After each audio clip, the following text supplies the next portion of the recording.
Y vamos ahora con el análisis de todos los miércoles de Raúl Sor. Raúl, ¿cómo estás? Muy bien, Alicia.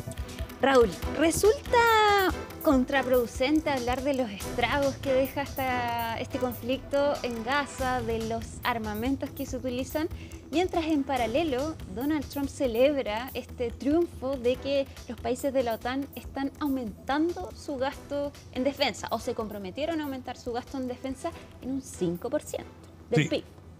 O sea, 5% es enorme. Hay que pensar de que la mayoría de los países gasta, la mayoría no llegaba al 2%. Y pasar al 5% es un salto fenomenal. Estados Unidos gasta, mira, un trillón de dólares al año destinado a la defensa. Y Europa, llegando al 5%, va a llegar a los 800.000 millones de dólares.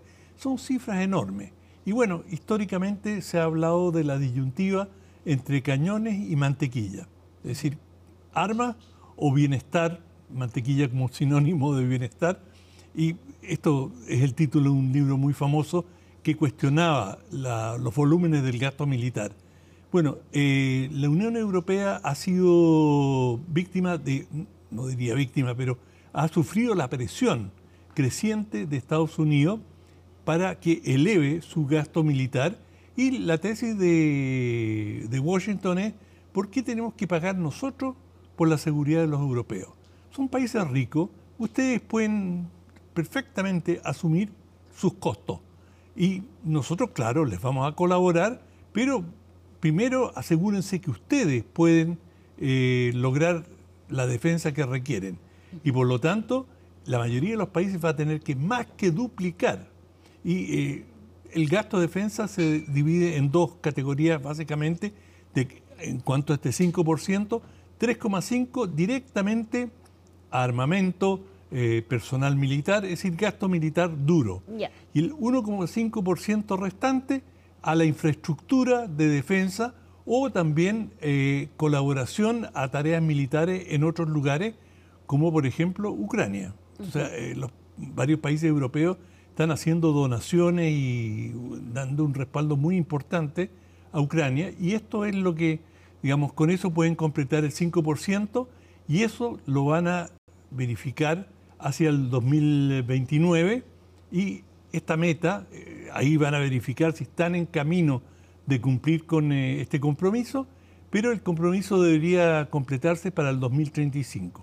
Ahora, Raúl, mucho se habló del caso de España, que España no se comprometió al 5%. Pedro Sánchez decía que era lo que decías tú, o gastar en defensa o sacar plata de otra parte, que ellos no tenían cómo llegar a ese 5%. Y vimos en la cumbre de la OTAN que Pedro Sánchez lo aislaron bastante. De hecho, en la foto él está relegado a un segundo plano. Parece que podría tener costos para España que no gaste esa cantidad de dinero en defensa. Bueno, España es uno de los países que está gastando destinando menos del 2% a defensa. Y González. Sánchez. Estaba pensando en... Exacto. Sánchez tiene toda la razón. Es decir, para muchos países con estas metas actuales van a tener que destinar más a la defensa que a la educación. Y eso es bastante aberrante si se piensa en los impactos que tiene uno y otro. Pero de todas maneras, el tema es ¿por qué aumentar a ese 5%? Claro. Y la respuesta de Estados Unidos es Rusia, y muchos países europeos, no solamente Estados Unidos, creen que Rusia es una amenaza, lo cual me parece una exageración sin límite, considerando las dificultades extraordinarias que ha tenido Rusia en su campaña en Ucrania. Es decir, con muchas dificultades, después de años de guerra, Rusia ha logrado consolidar un 20% del territorio ucraniano, ha logrado conquistarlo. Bueno, en esas condiciones, digamos, uno se pregunta, ¿Rusia está en condiciones de invadir países occidentales y enfrentarse, digamos, directamente con la OTAN, considerando el artículo 5 que dice que el ataque contra uno de los países miembros de la OTAN es un ataque contra el conjunto? Aunque la OTAN está presente en Ucrania y a través de sus países miembros, le están brindando una ayuda muy importante. De ninguna manera Rusia, por lo que uno ve, podría llegar a eso. Y esto realmente, retrotrayéndome una vez más, me recuerda la campaña que se hizo contra la Unión Soviética. Y también Estados Unidos decía, la Unión Soviética es la responsable, la mayor amenaza, y daba cifras sobre el gasto militar y la preparación militar de la Unión Soviética. Cuando cayó el muro de Berlín, se vio que la Unión Soviética en realidad era un país bastante débil, incluso en lo militar. Sí, tenía armas atómicas, pero económicamente era un país, una potencia de segundo nivel, y sigue siéndolo.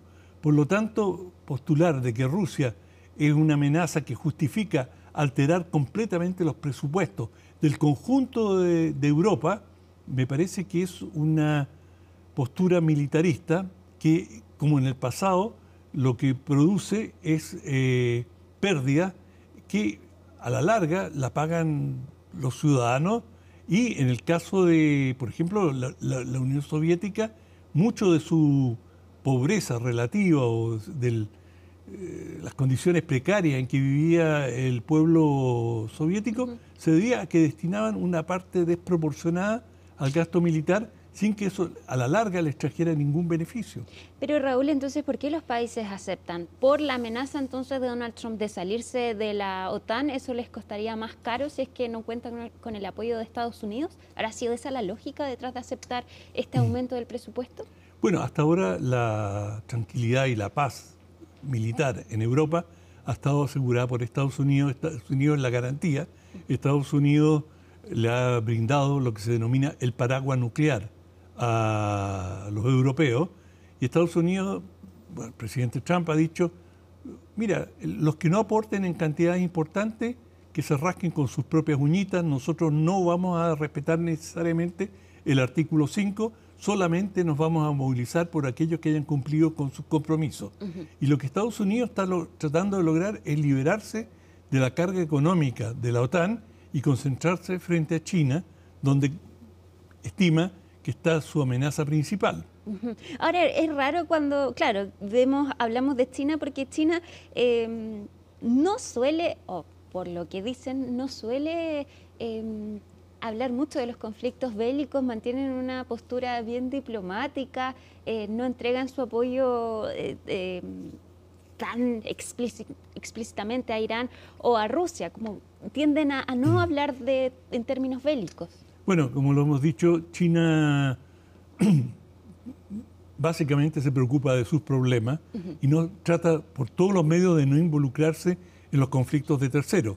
De manera, pero eso no quita que China es percibida por Estados Unidos como un rival directo, y están compitiendo por la hegemonía económica. Estados Unidos, por cierto, está por delante de China, pero China le viene pisando los talones en muchos rubros, y eso le preocupa a Estados Unidos, y el foco de este conflicto es Taiwán, que es una isla independiente, autónoma, pero que China reclama como parte de su territorio, porque históricamente fue parte del territorio chino, y que luego de la Segunda Guerra Mundial se autonomizó y declaró su independencia, y tiene el respaldo de Estados Unidos y la OTAN, que ha abierto una oficina en Taiwán. Por lo tanto, ese es el gran conflicto latente en el plano militar entre Estados Unidos y China. Raúl, vimos en este conflicto entre Israel e Irán el poderío que tiene Estados Unidos. Vimos estas imágenes de estos bombarderos. De hecho, tenemos el apoyo para que lo podamos revisar. Los B-2, que parecen murciélagos, que son bien llamativos estos aviones, los más caros del planeta. Puede ser por que... lejos, ¿eh? Por lejos, sí. Puede ser que esta exhibición del poder militar de Estados Unidos, que no sabemos si tuvo el resultado que querían, no sabemos si efectivamente dañaron el programa nuclear de Irán, haya sido también una muestra de Donald Trump de querer mostrarle al mundo cuán fuerte es Estados Unidos. Por supuesto que cualquier desplazamiento militar de esa naturaleza es una demostración manifiesta del poder bélico de Estados Unidos, pero Eso no garantiza mucho. O sea, una cosa es un bombardeo y otra es intervenir en un conflicto. Si Estados Unidos tuviera que intervenir con fuerzas de tierra, probablemente otro gallo cantaría. Hemos visto cómo le ha ido a Estados Unidos en conflictos terrestres, en Vietnam, en Afganistán, en Irak, y ha salido bastante maltrecho, pese al enorme poder militar, porque aunque tienes estos bombarderos que son de una capacidad extraordinaria, es limitado el uso que tú puedes hacer de ellos. Sirven justamente para lo que lo utilizaron, destruir una instalación específica. Pero otra cosa es, como hemos dicho, poner botas en el terreno. Y allí surge una serie de condicionantes diferentes y vemos lo que le ocurre a Israel con el tema de los rehenes, lo que le ha ocurrido a Estados Unidos con los MIA, Missing in Action, con aquellos soldados y personal que desapareció en combate y que nunca se supo dónde estaban, y eso provocó enormes campañas cívicas en Estados Unidos para que se rescatara a los prisioneros, para que se diera cuenta de qué había ocurrido con estos desaparecidos. Por lo tanto, la dinámica cambia muy radicalmente cuando se interviene en tierra. Y Raúl, ¿puede ser que esto impulse, o quizás ya lo está haciendo, una carrera armamentista, que todos los países quieran aumentar su poderío militar precisamente por estos conflictos que estamos viendo alrededor del mundo? Por ejemplo, de Irán se hablaba que quizás esto va a impulsar que ellos ahora quieran tener armas nucleares debido al ataque que recibieron de parte de Israel. Bueno, claro, la lógica iraní es: si me atacan sin armas, claro, ¿qué pierdo teniéndolas? Porque exacto, me van a atacar igual. Mejor tenerlas. Pero si las tengo, a lo mejor lo van a pensar dos veces. Esa es una posibilidad. Sí, yo creo que estamos en los comienzos de una carrera armamentista. No queda muy claro cuál es el destino de esta carrera armamentista, pero lo que te puedo dar firmado es que esto va a perjudicar a las poblaciones en Europa. También en Estados Unidos vemos que la nueva ley que se está discutiendo en el Congreso estadounidense significa recortes enormes en una serie de rubros. Decenas de millones de personas van a quedar sin acceso a la salud y, sin embargo, se le ha aumentado el presupuesto al Pentágono a un nivel sin precedente. Por último, Raúl, una pregunta que no te gusta. ¿Crees que se va a lograr un alto al fuego entre Israel y Hamás pronto? Por lo menos el lunes va a ir Netanyahu a la Casa Blanca. No sabemos cuáles son los términos. Se ha dicho que Israel acepta los términos del cese del fuego propuesto por Estados Unidos y Hamás ha dicho que los está estudiando, pero no se sabe cuáles son los términos. Por ejemplo, si a Hamás le exigieran la entrega de todos los rehenes como condición para el cese al fuego, es probable que ellos se resistan. Por lo tanto, habrá que esperar a ver exactamente cuáles son los términos y cómo va a evolucionar la situación. Pero lo cierto es que Israel está bajo una presión creciente, no solamente de Estados Unidos, sino que de la opinión pública mundial y del grueso de los gobiernos, por moderar su acción en la Franja de Gaza. Las cantidades de muertes cotidianas excede cualquier nivel razonable en cualquier tipo de conflicto. Y más aún en una situación en que no está enfrentando a un ejército regular y la oposición armada a la que se confronta es muy débil. ¿Qué poder de presión tiene Donald Trump en Benjamín Netanyahu? Tiene una presión que se llama dólar. El grueso, Estados Unidos por lejos el mayor donante de ayuda a Israel. Israel es el principal receptor de ayuda militar estadounidense y son billones de dólares que cada año Estados Unidos le entrega, aparte del armamento. El conjunto de la aviación israelí está compuesta por los aviones más modernos del arsenal estadounidense, recibe además un apoyo muy sustantivo, de manera que cada vez que Estados Unidos ha rechazado la entrega de armamento, Israel se ve en una situación bastante difícil. Y más aún, después de este conflicto, Israel ha venido planteando que está corta de armas. Y paradojalmente, Estados Unidos dice ahora: nosotros también estamos cortos de armas, especialmente misiles Patriot, que son, y le ha rechazado la entrega de armas a Ucrania sobre la base de que su arsenal, estamos hablando de Estados Unidos, el país más poderoso del mundo, está corto. Ahora uno no sabe si eso es una excusa diplomática o realmente están cortos, pero en el caso de Israel seguro que han utilizado buena parte, sobre todo del domo de hierro, durante este conflicto. Ningún país tiene arsenales infinitos. Si Donald Trump anuncia este alto al fuego, sería otro gran triunfo para el presidente de los Estados Unidos, que le ha ido muy bien en esta semana. Sí, digamos, el alto al fuego sería un triunfo, entre comillas, porque es algo que hay que ver cómo evoluciona. O sea, un alto al fuego sería muy bienvenido, pero está muy lejos de resolver el conflicto. Raúl Sor, muchas gracias por acompañarnos. Igual, chao.